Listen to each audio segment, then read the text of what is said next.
This is the Initiates Podcast. Here, we create space to explore the path of initiation as we reawaken the forgotten wisdom that resides within us all.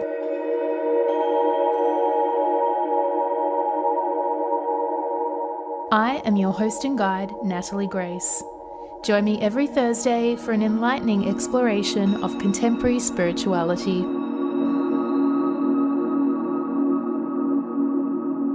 It's my honour to journey with you.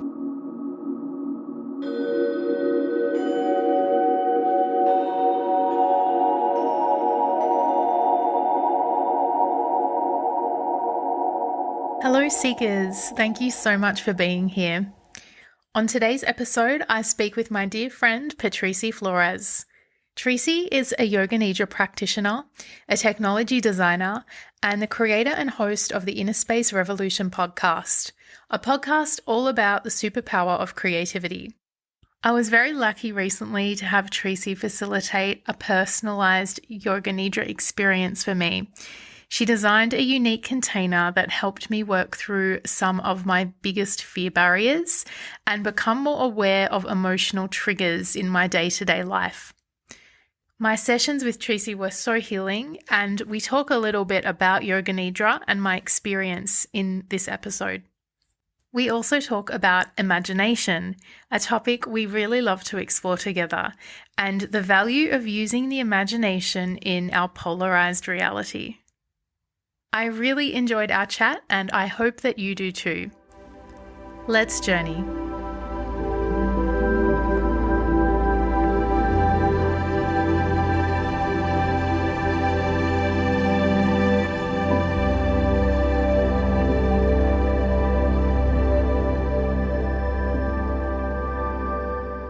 Welcome, Trici, to the Initiates Podcast. It's so nice to have you with me. You are my very first guest, so welcome, welcome, welcome. Yay! Thank you, Natalie, for inviting me. So we've known each other for a little while, not so long. We connected through another amazing podcast that we're both patrons of called the Soul Tribe Podcast. And through chat in Telegram, we connected over lots of really cool spiritual concepts and philosophical ideas. And something that we've connected about is the concept of creativity, especially. And I would say as well, polarity. So I want to get into those subjects with you today. But first, if you could introduce yourself and tell the listeners a little bit about you and your passions. Yeah, sure. So my name is Trici. You can call me Trici, though. That's my nickname. And I right now I do this podcast called Innerspace Revolution, which is about creativity and imagination and awakening it in a practical sense, in a way that we don't really associate spirituality or creativity with practicality in a lot of senses in our culture. And so I'm aiming to bridge that gap between rationality and this creative cloud that is often very unknown or, unable to be accessed by a lot of people. A lot of people say they're not creative, for instance. And yeah, just bringing that power to more people, because I do think it's a real superpower. So yeah, I do that in my spare time, but during the day, I am a designer for technology. And so it's part of why I'm really passionate about sharing about creativity on my podcast, because I do think it has helped me as a designer access interesting realms of creativity and innovation. Amazing. I would love for you to describe to me, because you spoke a bit about your podcast, and I know we've connected at a spiritual level, and I feel like we're on similar paths and at similar stages of our paths when it comes to spirituality. So I'd love for you to describe your path of initiation to this point. What does that look and feel like for you? It's been very gentle, and I think my soul's intention was for it to be a gentle awakening and a gentle initiation, because I know it's not the case for a lot of people. Like they just get shoved into it. I mean, in some ways, maybe I was initiated in a rough way, because I would say around 2012, I was in a very different place. This was like right before my Saturn return as well.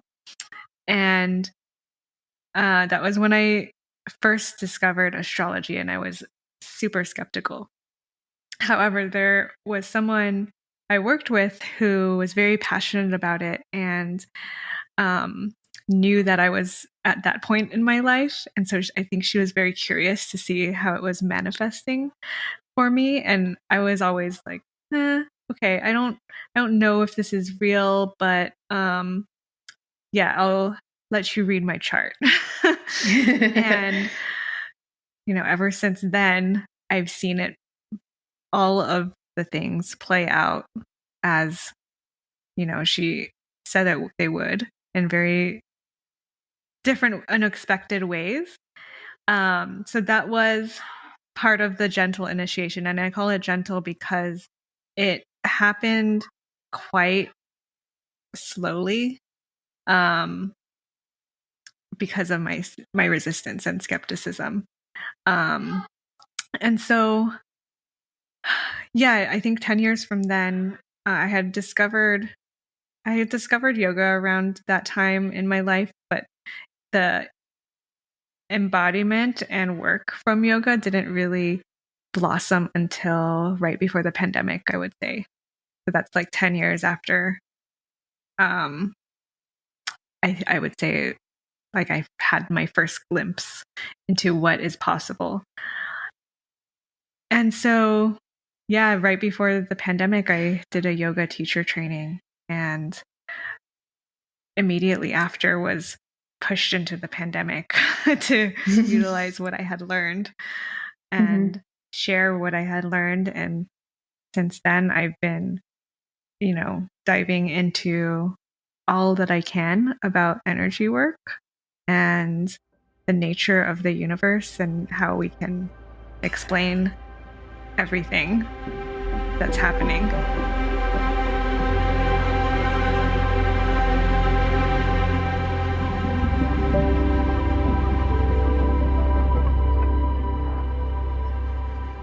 Yoga Nidra means yogic sleep.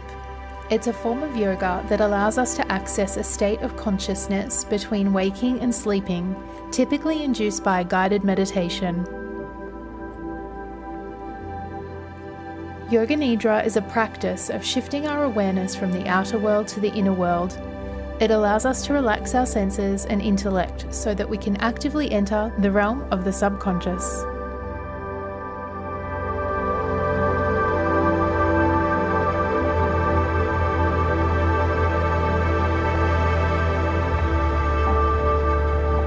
Yoga Nidra became a part of my offerings only recently. Probably a year ago, I took a training online because it was during the pandemic.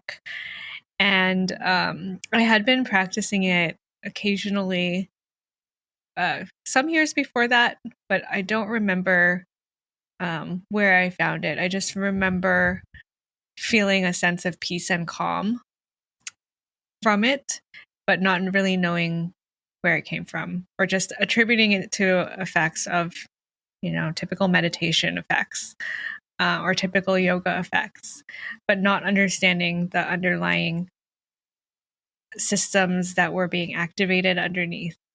And so the training really helped me understand actually a lot of what I was missing when I studied psychology, which is understanding the subconscious. And so, yeah, the backstory, I did major in psychology.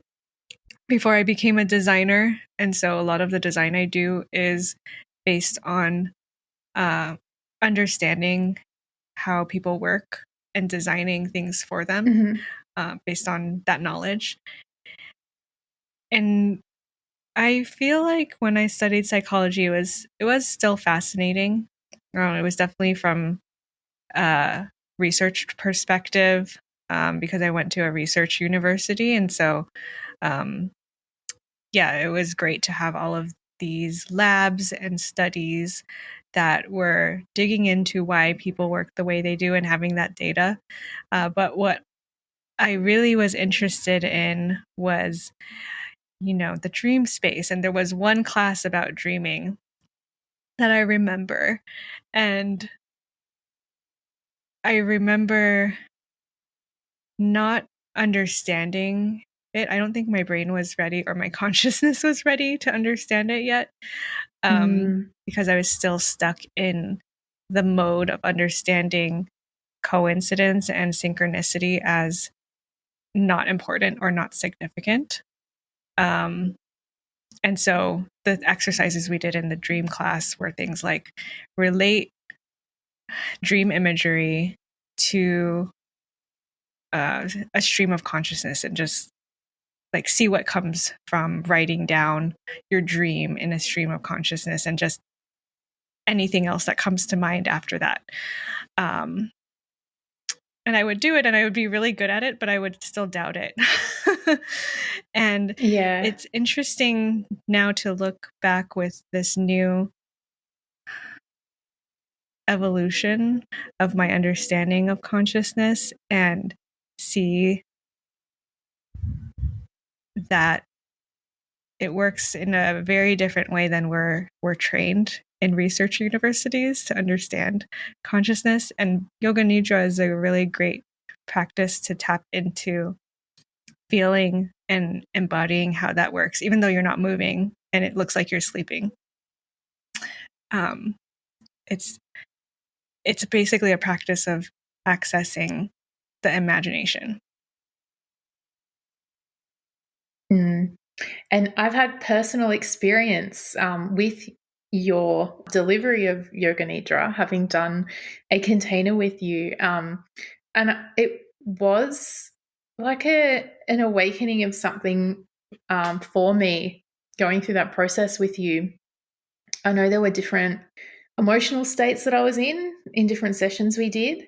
And the kind of it's almost beyond sacred space because it's not just in the here and now. Like we were doing it across an internet connection, which is amazing, but it's also creating space in two worlds for someone to sit in and explore with kind of an intention in mind. So if you could talk through like what kind of role you play in guiding someone through their own dream space, through their own subconscious, through their own exploration of the imaginary in your role as a Yoga Nidra guide.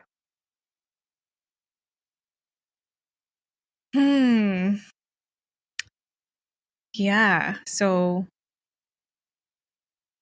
I would say guide is a really good word because in some ways, if you think about the Nidra space, which is basically, for those who aren't familiar with Yoga Nidra, it is putting someone in the theta state, the theta brainwave state, which is optimal state for accessing creativity. It's where your dreams live. And this is the brainwave state that we all dream. And so that's why I called it the dream state earlier. Yoga Nidra systematically places people into that dream state and allows them to feel the slower brain waves for an extended period of time. And so a common experience is that someone will feel like they're going between sleeping and being awake, and they aren't always sure which one they're in, especially when they wake up at the end. And even though it's a seemingly inert state when you look at someone who is lying down and practicing, because you do it lying down and you don't move as the guide speaks. I do feel like I am literally guiding people through their own energy field in a lot of ways. And I studied shamanic journeying a little bit, and it does feel like journeying, but instead of me being the person journeying for you, I guide you through your own journey. And this is not always visual for people, although Yoga Nidra can create visions or images and things like that. But it definitely is an energetic practice. And I pay close attention as a guide to body language and how the person is, falling into that state. So I do guide from the physical, of course, and I write the visualization portion specific to the person who I'm practicing with. And I usually do individual sessions. Sometimes I do group sessions. But if I'm working with an individual, then I, talk to them about what they're looking for, what they're experiencing at this moment, and what kinds of things they might want to achieve or explore. And I create a story in a visualization that allows them to explore that energetically with symbol. So there's a lot of symbology involved in Yoga Nidra and archetypes. And so that is what really provokes the subconscious to do what it needs to do, whether that's to heal or to bring up an idea, which is why Yoga Nidra is also used for creativity and inducing creativity in addition to self-healing. So, yeah, I guess that's how I would summarize it. It's so interesting what you say about the modes you use to kind of not only deliver people into that place of the theta brainwave state, but what language resonates with people in that state. And you talked about the language of symbols, which is something, I'm very passionate about, because I have a deep belief that these languages, especially the universal, the archetypal symbols, exist within all of us, in basically our genetics, and that they are understood on a level deeper than the conscious mind, than the conscious intellect. So I'm keen to hear a bit more about that, like the languages used in that brainwave state and how that differs to conscious waking life. Yes, that's a really insightful question, because the language in this state, which is basically the language of the subconscious, or our attempts at speaking the language of the subconscious, which is symbols, that is what I would say is the main difference. It's very abstract sometimes, versus like speaking English or a normal language that normal humans can understand each other with. And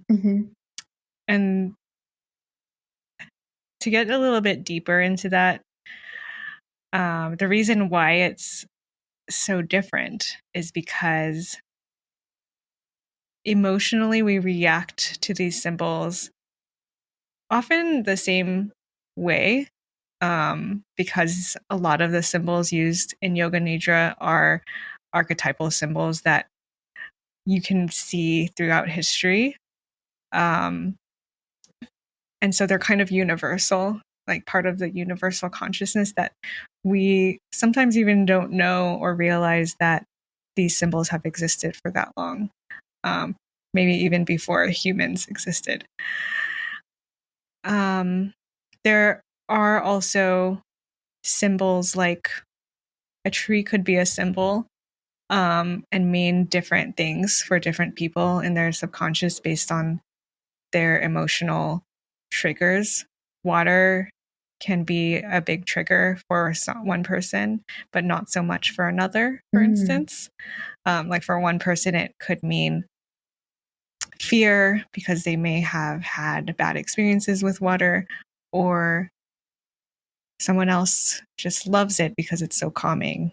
And their experiences with water haven't been so traumatic.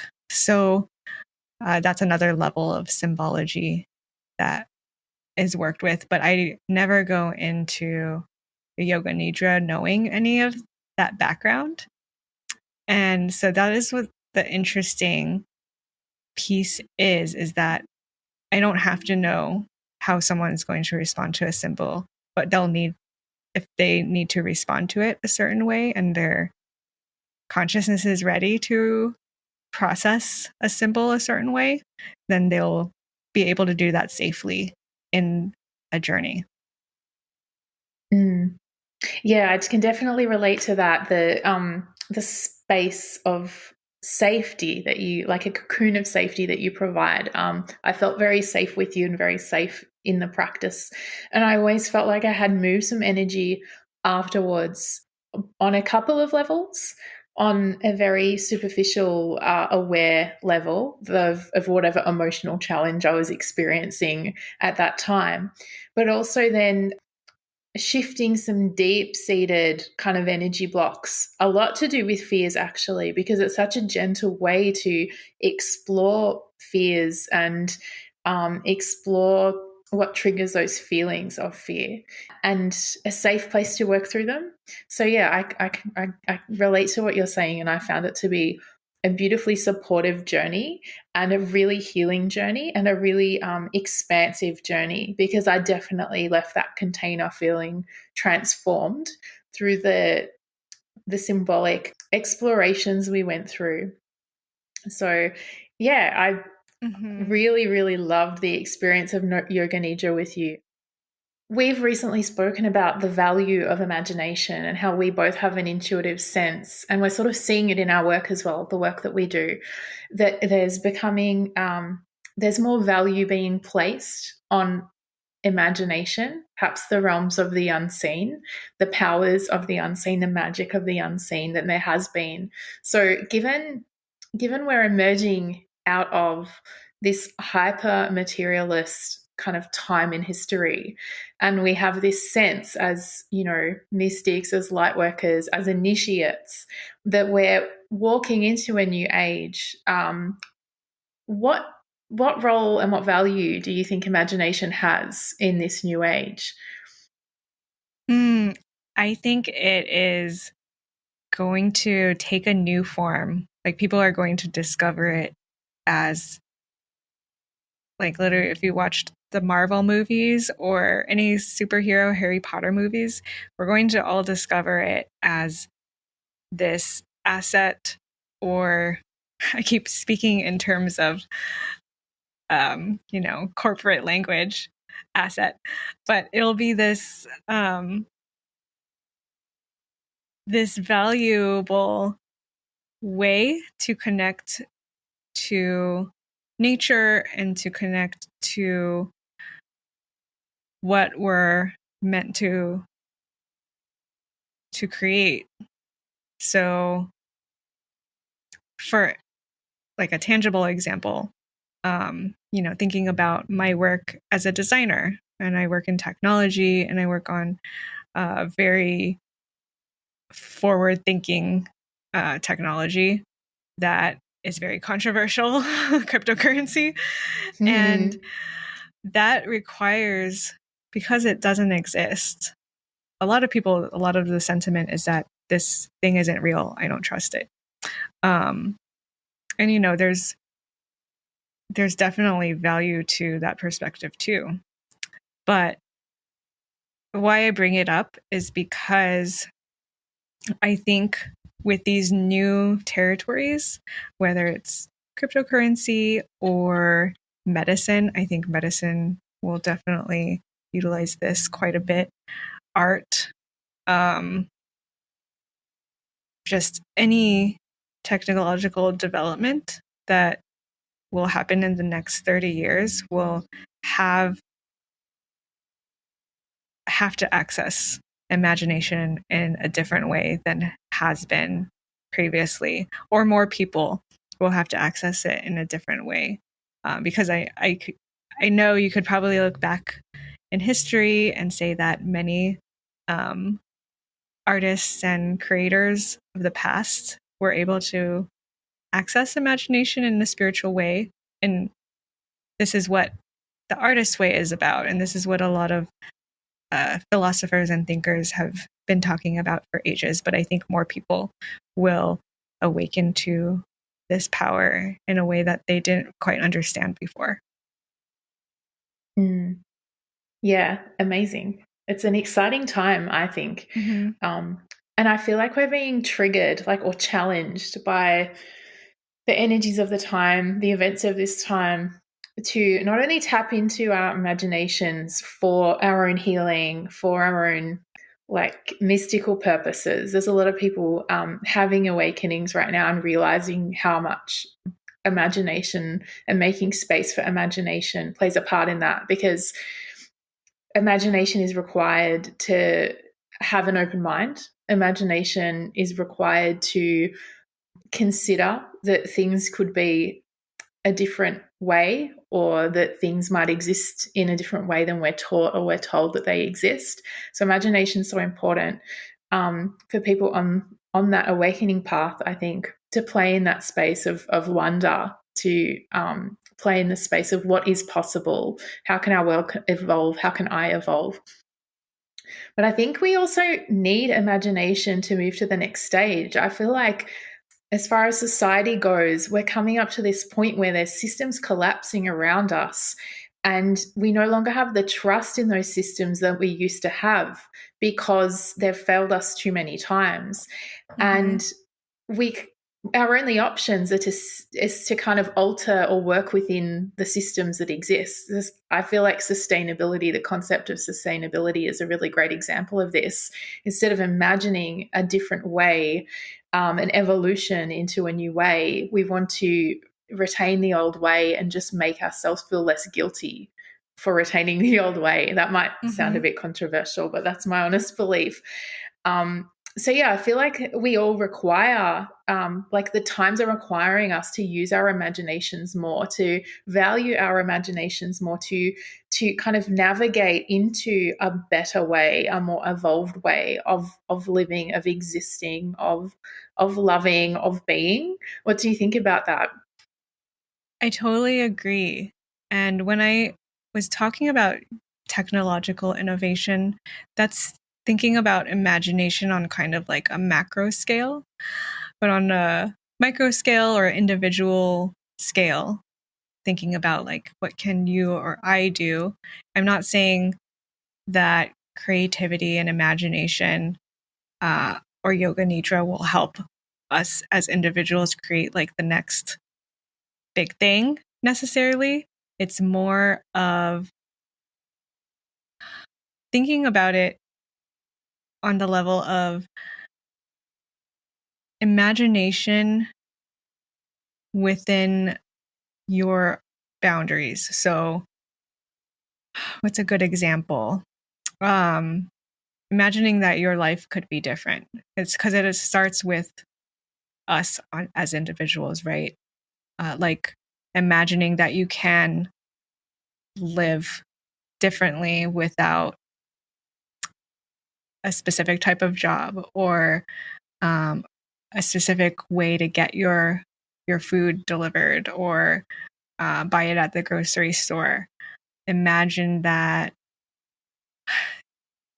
just the small things in your life that can be changed or can be shifted in a different way. Because to your point, you were saying something about sustainability being more like we are trying to be sustainable within the old way. And that definitely happens on a big scale, but we're all guilty of it. Like we all have reasons why it's too hard to do something that we know we want to do or should do. Or I don't want to say the word should, because it's more like what you desire and need to feel like a fulfilled person. A lot of those things seem impossible. But imagining that you can make those things possible is really the first step into making other bigger things possible for the world.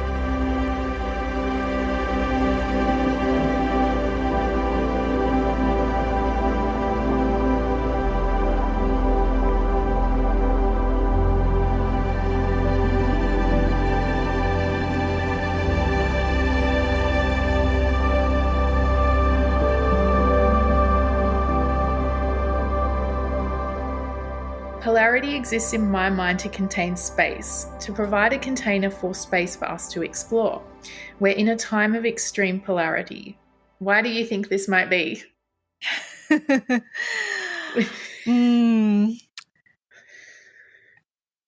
We're in a time of extreme polarity because our consciousness as a collective wants to expand. And how do I put this? Because this is like something I even just started realizing 2 days ago when we were talking. I can't wait to hear it. Is how does polarity help us expand consciousness? Because we hear that all the time, right? In the spiritual community, that's what polarity is for.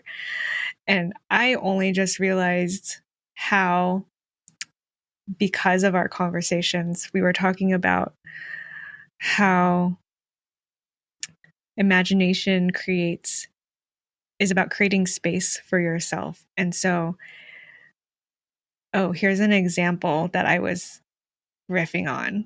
If you think about the smallest thing that you can imagine, such as, okay, this is not super small, but it's very relevant to like how we understand reality at this moment, or how most of us do, is that everything is messed up and things are crazy, and there are people dying, diseases like ravaging the world, famines beginning. And that's one negative part of the polarity that we can see in our current world right now. And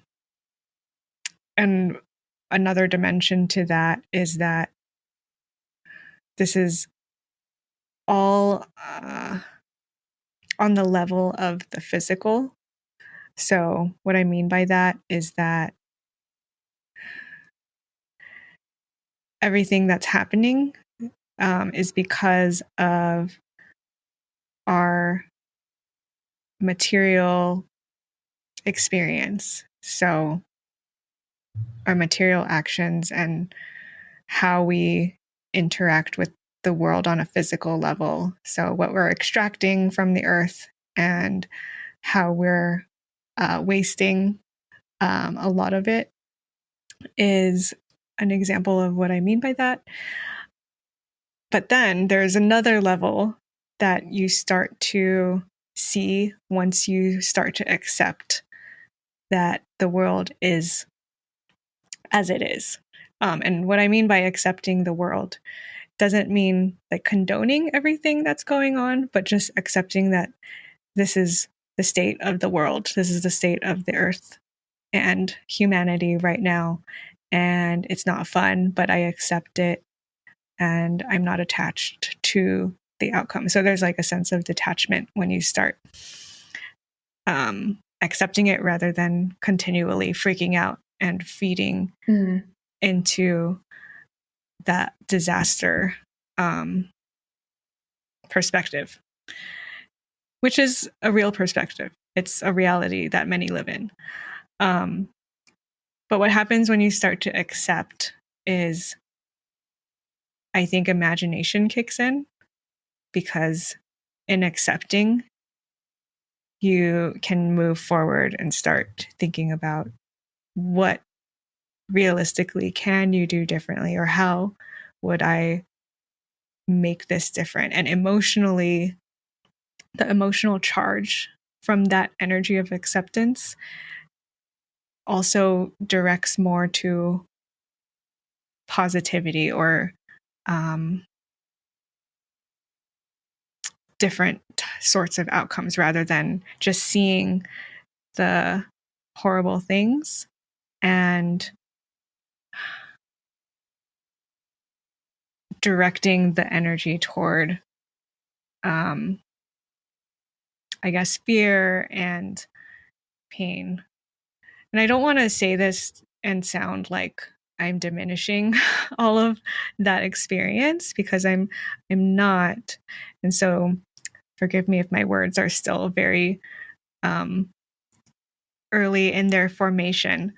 But what I wanted to get at is that when we start to accept reality as it is, then we make room for the imagination to start its work in the quantum field, which in turn actually expands the reality to see more of what actually is happening, which also reveals more of a capacity for you to do something about it. I don't know if that is making sense yet. I got a lot of like hits of new understandings kind of coming up as you were talking, especially with the example you gave, because we could have talked about much simpler examples of polarity. But I did challenge you with a big question about the time feeling so polarized and divided. But as you were talking, I was kind of reflecting on, exactly what you said. I know you and I have talked about the fact that part of the law of duality means that, and polarity means that one thing can't exist without its opposite. The opposite is required to define the meaning and the value of that thing. And so something like suffering, like incredible suffering, is in a sense like validated. Its existence is validated by the opposite, which is, incredible joy and bliss, perhaps. And that I feel like the challenging time we're in, where we're kind of forced to take sides on polar extremes, those polar extremes are incredibly magnetizing to, those particular vibrations that you spoke of, those emotions, those, fear and feeling trapped and oppressed and those kinds of things. And some people definitely are, and that's 100% their experience. But when we think about what it is to take that middle path, I describe it differently to you, but it's the same thing as bearing witness. That I think that's part of the mission here as humans in these incarnation, especially when times get difficult like this, is to have that acceptance and to just be okay with bearing witness, to not feel like forced into some kind of reaction that's out of alignment with you. And so, if that means that you're in a place where you can witness other people with a much more horrendous existence than you, but in your own existence, you're actually safe, you have enough food, you are okay most of the time. It's okay to come into that middle path. You don't have to resist that middle path. And that's kind of like almost the karmic challenge of being so polarized, I think, right now, is for us to find the middle path, or perhaps to flip to the other side. I think that's part of the challenge too. So, if you are someone who is going through something really difficult, something really traumatic, it could be literal imprisonment, for instance, someone who is trapped in a cell who isn't allowed outside. What can help them feel free is their imagination. And so I totally get what you're saying. You're not trying to diminish the suffering of anyone who's having a really challenging or traumatic time right now, but that you would not also, it's not your role to diminish the role of their imagination either, that it's almost a key to a counterbalance to that really difficult, like polarized, tangible reality that we're constantly bombarded with. Yeah. And another level to this, which kind of relates to our conversation about symbols, is an example that in this material world where we do witness this reality of suffering, and if you look at the media, there's always something going wrong. That is one level that we can see. One of my challenges in my journey, and I guess it would be an initiation, is challenging myself to imagine, what if there's more going on than I am seeing or what I'm being told? And that is maybe controversial because, we're not allowed to think about whether or not a specific story is the way it's told. But yeah, in the imagination realm, we're totally allowed to think that way because that's how our minds function. We are individuals who are challenged to perceive the world in our own individual way with our own lens. And of course, we need to do that and harness that power responsibly. But part of that includes imagining what might exist outside of this, 3D material narrative. And so when I started challenging myself in that way, rather than just saying like, oh, maybe this is a conspiracy theory, or maybe like I'm just making up this synchronicity, then of course I had more experiences that were telling me otherwise, that told me that I could trust my own intuition, my own imagination in a way that expanded it even more. So like the more we utilize our imagination in a responsible way and integrity and with like true curiosity, the more it expands itself because it allows us to see more of what fruit it can bear, I guess. And that's really how I've grown in my own spiritual journey and creative journey, through imagining and being able to accept polarity.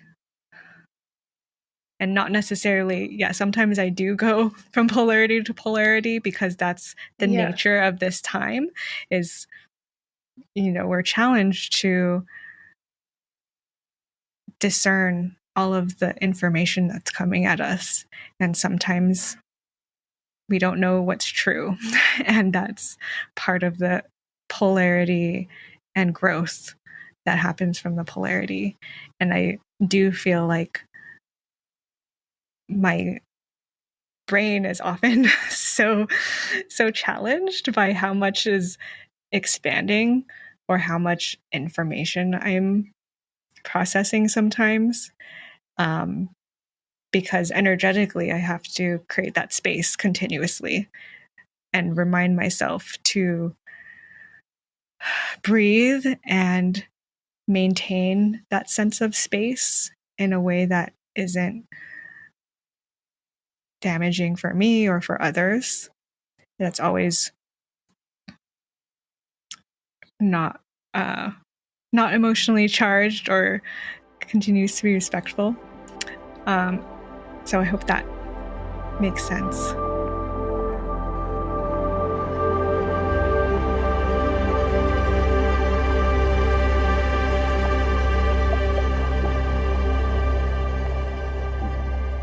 Having the space to observe your own self as well, I think, is really important. And the way you talked about using your imagination in your own kind of like going about day-to-day life to imagine different ways is something that I think is a really good like awareness practice. So I'm thinking of the times if people, whether you do shadow work or not, so much of it is about awareness to your own triggers and to be hearing narratives in the media that are designed intentionally to trigger you into usually a very negative emotional state, which is, you know, like low energy stuff.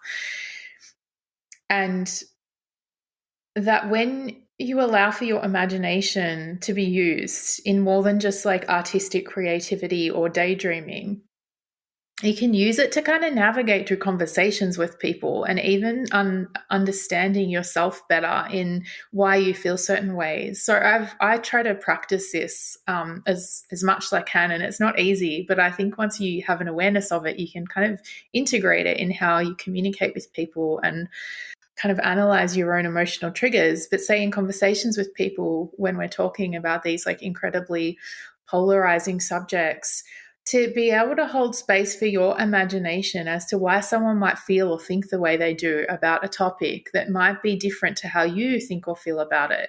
And that imagining why someone, I mean, you can ask them, but sometimes it's not, you know, you're not that close to them or whatever. And it might be just enough to actually just be aware of them and use your imagination to kind of explore why someone might be different to you and bear witness to them and allow them to be. So being in that kind of space of detachment and acceptance that you talked about earlier. Yes. And I think on one level, you're talking about basic empathy. So being able to feel what it's like in someone else's shoes and using that as a practice for when you're in conversation with somebody and just reminding yourself, hey, maybe I'm getting triggered because of this other thing, but assuming the best intention from this other person, or imagining that maybe they're going through something. That's one way to think about empathy, right? And on another level, a more psychic level or energetic level, it's literally about making space to access the quantum and receive intuitive hits about what someone maybe is carrying in their energy. So I think those are the same thing. After experiencing a lot of it myself, and going through a journey of understanding what exactly is being clairvoyant or being claircognizant, for instance. And it's not because we, or I, always had the image of, you know, the movies or the cartoons of psychics who are reading crystal balls, or they think the language or the assumption is that the language of psychics is English or a regular human language, but it actually is symbol. So when we speak of the quantum field and imagination, it uses the same symbolic language too. So someone who's really, really in tune might get image in their mind of maybe like a child who is sick, and understand that maybe this person is dealing with a sick child, or maybe they get a feeling of joy that comes from nowhere and they can understand that maybe this person is really happy about something, even if they're not like outwardly showing it. So that's just another level, I think, that maybe you are hinting at too, in terms of empathy. Yeah, that's so interesting. Yeah, and I feel like a lot of people out there don't necessarily identify as empaths, but it doesn't mean they're detached from empathy. And there's other ways to access that empathy or intellectualize that empathy or process that empathy. So I liked how you described that. There's also space in there to, I thought being able to access your own psychicness in those times is really interesting. Like if you have enough space in normally triggering subjects to be able to like really tune into the energy of the person that you're with, that's like an incredible gift and skill to cultivate. But yeah, even just having the space and the kind of alignment as much as you can align with that middle path, that bearing witness, that acceptance that other people are on their own journeys, and they are here like to experience different karmic lessons, but we're all fragments of the divine, and having the imagination even when you're challenged by like things in the material, those polarizing discussions, to find that fragment of the divine in someone else. I think that's a really cool kind of thing to practice as well. That's a really good one. I think that's a super effective way. Just imagining how this other person might be a fragment of the divine and really feeling it. You also mentioned about the need to maintain space for your own kind of sanity and for your own sort of care, because I feel that's like another intention of these like crazy polarized times, is to bombard us. So we've been trained now through technology to have this insatiable need for information, and it's probably because distraction is so convenient. So we're constantly seeking this distraction, which takes away from those moments of peace and space. So of course we want to cultivate more of those.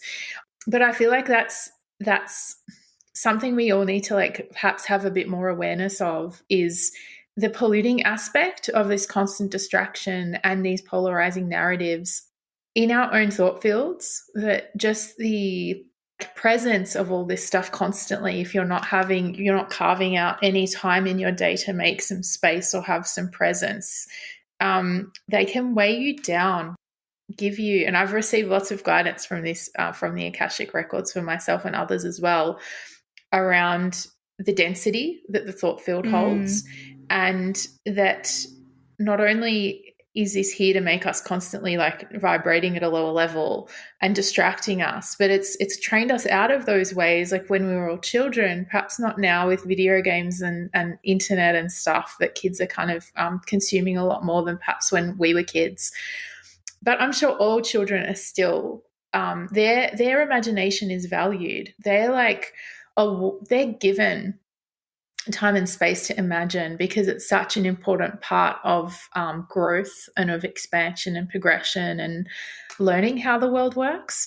So yeah, I feel like we shouldn't be guilty for the fact that like once we start getting into these more spiritual realms and we're starting to actually be really enthralled by the information that we're learning about and wanting to know more, and like for instance, you and I constantly talk and are constantly like inspiring new rabbit holes to go down and new like concepts to explore, and it's like, where am I going to put this? I can't remember the last thing I read, because I feel this way too.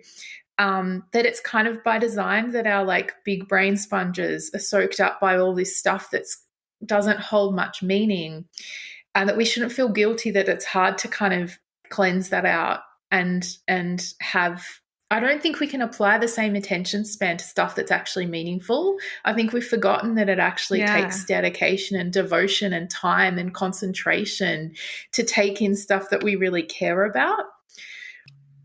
Yeah.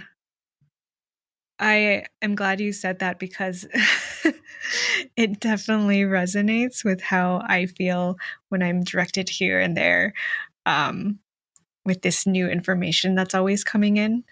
And to your point about the density of information, I'm actually curious to hear like what guidance you've received on that, because I think about that a lot, because I do spend a lot of time thinking about technology and its impact on us. And I haven't, one of the things on my rabbit hole list is to read, I think it's called The History of Electricity, or the Rainbow, something about the rainbow of electricity. I'll look that book up later. But going back to what I said earlier about us being electrical beings and vibrational beings, these vibrations of constant distractions are definitely there to, reduce the chances of us going in depth into something. So I think I was reading something today actually about how books aren't really, the mode of choice anymore for people learning about things, but they are how you really get into some incredible depth on certain topics. And because I'm definitely part of this material world and I get distracted, I am guilty of, not finishing books. And I think that's okay, actually, because I find that I get what I need at the moment, and that maybe I'm not meant to read everything all at once, but in chunks. And so I'm probably reading a million books right now that I'm like in the middle of. But I think the integration is what's important. And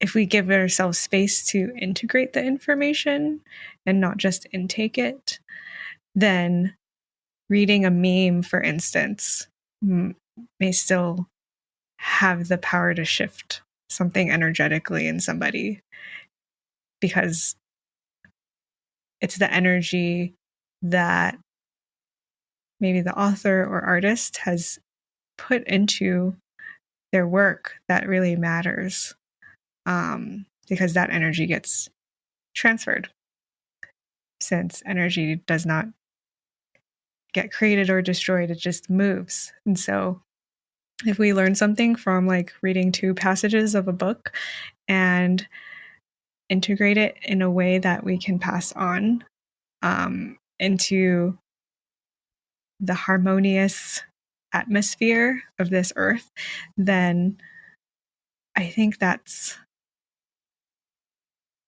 okay. And that still works for the awakening or the expansion of collective consciousness. Absolutely. Yeah, because I think, as incredible it is to read a book from start to finish, we could look at a painting or a photograph, piece of art, many, many times over the course of a year.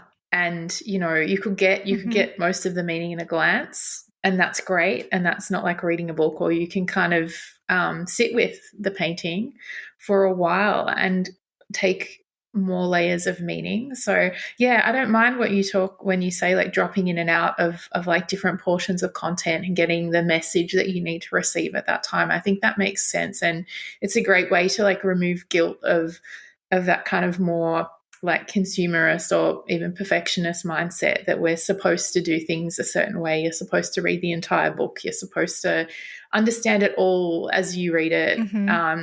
You don't, you can go back to it if you want. But yeah, I'm thinking about like how maybe people are different than me, but at university, I didn't read every single textbook that was prescribed to me. A lot of it you drop in and out of for certain reasons when you're studying, but you still get the degree at the end. Perhaps you might have gotten a better mark if you read every single book, but there's plenty of people who are completely qualified by the system who don't read the whole book. So I don't think we should ever feel guilty about that. And I think that's something that takes a bit of work to kind of deprogram. I think especially as women, we receive so much programming in the past like decade about the importance of hustling and like grinding ourselves to the point of many of us have experienced incredible burnout energetically and physically, and spiritual burnout that's like been a doorway to awakening for many, many people, women especially, I think. And when you go through that, you're left thinking, why did I feel like I had to do that? What demanded that of me? And a lot of the time it's us demanding that of ourselves. And where does it even come from? So yeah, I like any opportunity we have to kind of remind people in our realm to not put so much pressure on themselves and not feel guilty about doing things we feel like we're supposed to do, like read the whole book. Something so simple, but why should we feel guilt about that? Exactly. And I feel like whenever I feel pressure on myself, that has become a signal for me to relieve the pressure by letting it go. Because to your point, I think I was trained to respond to that pressure in a way that created more pressure on myself and more constriction.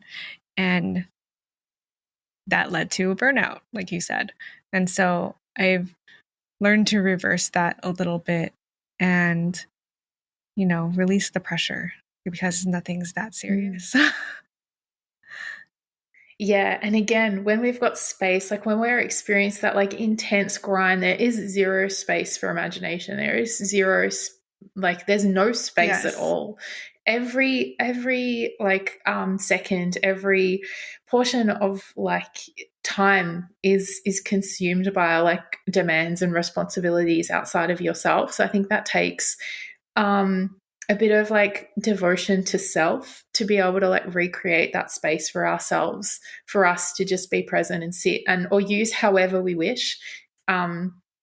It's actually a gift, and I feel like it should be part of our own rituals, like devotion to self. It's not just about devotion to God or the divine or whatever else. It's also to ourselves so that we can be our best selves and realize our full potential.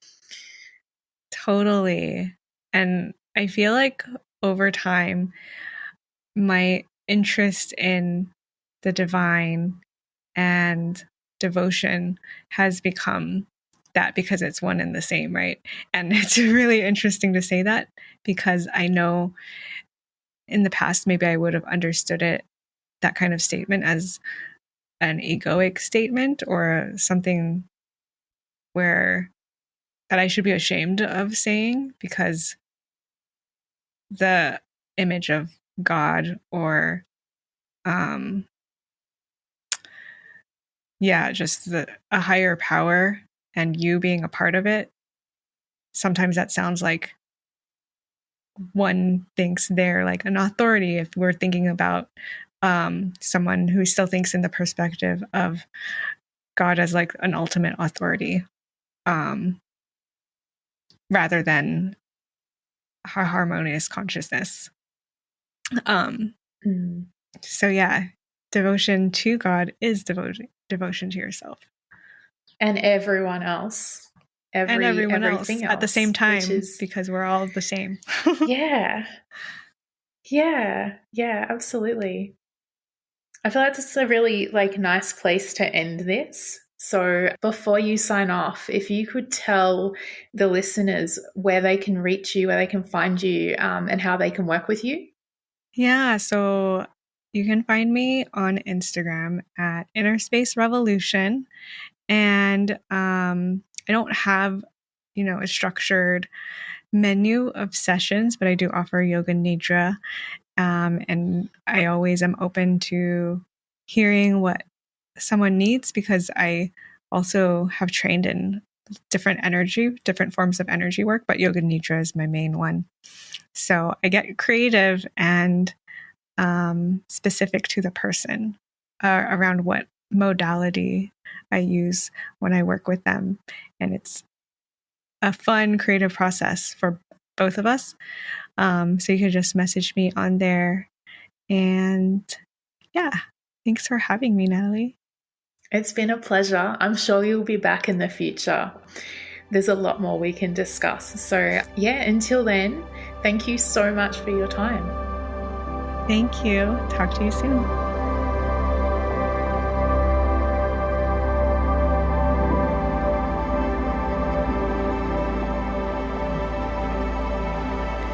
I hope you enjoyed today's episode. Trici's podcast, Innerspace Revolution, is one of my favourites. If you're into exploring the interplay between creativity and everyday life, I highly recommend you check it out. I've popped all the links in the show notes. If you'd like to work with Trici one-on-one, she designs personalised vibrational being experiences just for you. Check out her link in the show notes to learn more. Thank you again for journeying with us today. I'll be back next week to explore the concept of intuition. Until then, peace.